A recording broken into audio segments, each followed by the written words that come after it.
नमस्कार. हो. आज आपण एका महत्वाच्या विषयावर बोलणार आहोत. जेव्हा किडनीचं काम अगदी शेवटच्या टप्प्यात येतं, म्हणजे एंड स्टेज रिनल डिझीज किंवा ESRD, तेव्हा काय उपचार उपलब्ध असतात? अनेकांना थकवा, सूज येणं, मळमळणं असे त्रास जाणवतात. तर जेव्हा किडनीची कार्यक्षमता खूप कमी होते, म्हणजे समजा 15%पेक्षाही कमी, तेव्हा काय पर्याय उरतात? नमस्कार. हो, ही स्थिती खरंच गंभीर असते.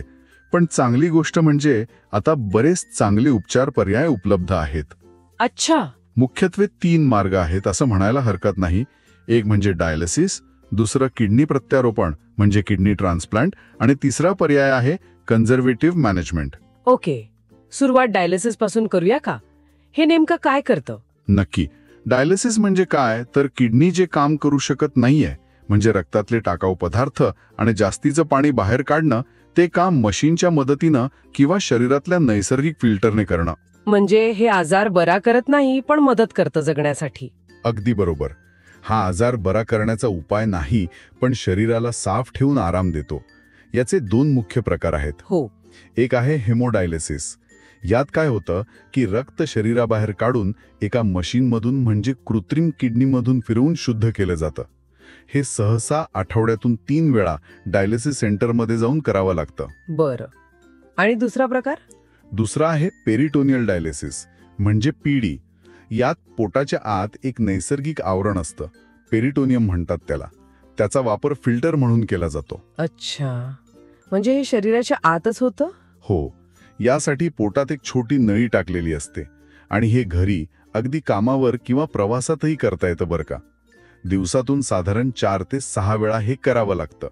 थोडं जास्त वेळा, पण सोयीचं असू शकतं काहींसाठी. म्हणजे दोन्हीमध्ये फायदे तोटे आहेत. हिमोडायलिसिससाठी सेंटरमध्ये जावं लागतं, तर पिढी घरी करता येतो, पण जास्त वेळा. अगदी. प्रत्येकाच्या जीवनशैलीनुसार आणि वैद्यकीय स्थितीनुसार डॉक्टर योग्य पर्याय निवडायला मदत करतात. यात एका निरोगी व्यक्तीची, म्हणजे जिवंत किंवा मृत दात्याची, एक किडनी रुग्णाच्या शरीरात शस्त्रक्रियेने बसवली जाते. आणि ही नवीन किडनी मग व्यवस्थित काम करते? हो. बऱ्याचदा ती डायलिसिसपेक्षा खूप प्रभावीपणे रक्त शुद्ध करते. त्यामुळे रुग्णाला जास्त स्वातंत्र्य मिळतं, जीवनशैली सुधारते. पण अर्थात ही एक मोठी शस्त्रक्रिया आहे. सगळ्यांसाठी हा पर्याय शक्य असतो का? नाही, तसं नाही. यासाठी रुग्णाची एकूण शारीरिक स्थिती चांगली असावी लागते. आणि महत्वाचं म्हणजे योग्य किडनी दाता मिळायला हवा. शिवाय प्रत्यारोपणानंतर आयुष्यभर रोगप्रतिकारशक्ती कमी ठेवणारी औषधं घ्यावी लागतात, इन्फेक्शनचा धोका टाळण्यासाठी. म्हणजे ही पण एक मोठी कमिटमेंट आहे, औषधं आयुष्यभर घ्यायची. बरोबर. त्याचे फायदे नक्कीच मोठे आहेत, पण या गोष्टीही लक्षात घ्याव्या लागतात. आणि तिसरा पर्याय तुम्ही सांगितला, कन्झर्वेटिव्ह मॅनेजमेंट.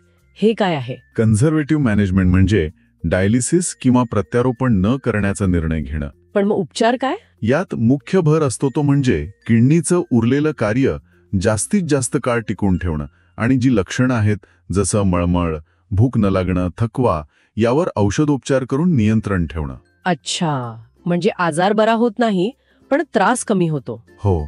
रुग्णाचा जीवनाचा दर्जा सुधारण्यावर लक्ष केंद्रित केलं जातं. हा पर्याय सहसा अशा लोकांसाठी असतो ज्यांना खूप वय झालं आहे, किंवा ज्यांना हृदयविकार किंवा कॅन्सरसारखे इतर गंभीर आजार आहेत, आणि डायलिसिस किंवा प्रत्यारोपण त्यांच्यासाठी खूप जोखमीचं ठरू शकतं. किंवा ज्यांना स्वतःहूनही उपचार नको आहेत, त्यांच्यासाठी सुद्धा. अगदी. रुग्णाच्या इच्छेचाही आदर केला जातो. यात वारंवार हॉस्पिटलला जावं लागत नाही, पण आयुर्मान डायलिसिस किंवा प्रत्यारोपणा एवढं वाढत नाही. आयुर्मानाचा मुद्दा आलाच आहे, तर या उपचारांनी सरासरी किती फरक पडतो? बघा, उपचार घेतले नाहीत तर ESRD जीव घेणं ठरू शकतं. डायलिसिसमुळे सरासरी आयुर्मान 5 ते 10 वर्षांनी वाढू शकतं. काही जण याहून जास्त काळही जगतात. आणि प्रत्यारोपणानंतर? प्रत्यारोपणानंतर आयुर्मान आणखी वाढू शकतं. जिवंत दात्याकडून किडनी मिळाली असेल तर सरासरी 15-20 वर्ष किंवा अधिक काळही रुग्ण निरोगी राहू शकतो. मृत दात्याकडून मिळालेल्या किडनीचं आयुर्मान थोडं कमी असतं, साधारण 10-15 वर्ष. पण हे आकडे सरासरी आहेत बरं का. व्यक्तीचं वय, इतर आजार यावर खूप काही अवलंबून असतं. नक्कीच. म्हणजे उपचार घेणं महत्वाचं आहे, पण त्याचबरोबर निरोगी जीवनशैलीचं काय? त्याचं महत्व किती? खूप जास्त. किंबहुना उपचारां इतकंच महत्व जीवनशैलीला आहे. तुम्ही कोणताच उपचार घेत असाल, डायलिसिस, प्रत्यारोपण किंवा कन्झर्वेटिव्ह मॅनेजमेंट, जीवनशैलीतील बदल आवश्यक आहेत. काय बदल अपेक्षित आहेत? सगळ्यात महत्त्वाचं म्हणजे आहार. मीठ, पोटॅशियम, फॉस्फरस आणि काही वेळा प्रोटीनचं प्रमाण आहारात नियंत्रित ठेवावं लागतं. पाणी किती प्यायचं यावरही बंधने येतात. यासाठी आहार तज्ज्ञाचा सल्ला घेणं उत्तम. हो, ते गरजेचंच असणार. दुसरं म्हणजे नियमित पण हलका व्यायाम. डॉक्टरांच्या सल्ल्याने आठवड्यातून 150 मिनिटं तरी शारीरिक हालचाल हवी. रक्तदाब नियंत्रणात ठेवणं खूप महत्वाचं आहे. धूम्रपान आणि मद्यपान पूर्णपणे टाळायला हवं. आणि मानसिक आरोग्याचं काय? कारण ही एक मोठी लढाई आहे. अगदी बरोबर मुद्दा. मानसिक आधार खूप महत्वाचा असतो. कुटुंबाचा, मित्रमैत्रिणींचा आधार, गरज वाटल्यास समुपदेशन किंवा सपोर्ट ग्रुपशी मदत घेणं फायद्याचं ठरतं.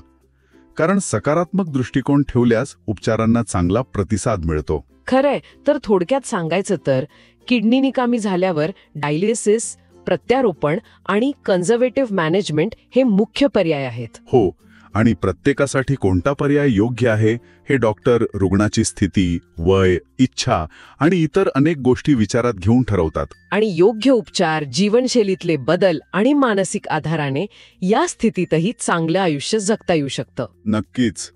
तंत्रज्ञान आणि वैद्यकीय क्षेत्रात सतत प्रगती होत आहे. त्यामुळे भविष्यात आणखी चांगले पर्याय उपलब्ध होण्याची शक्यता नाकारता येत नाही. खूप महत्वाची माहिती दिलीत आपण. धन्यवाद. श्रोत्यांना एकच सांगेन की कोणताही निर्णय घेण्याआधी आपल्या डॉक्टरांशी सविस्तर चर्चा करा आणि आपल्यासाठी सर्वोत्तम काय आहे ते समजून घ्या. अगदी.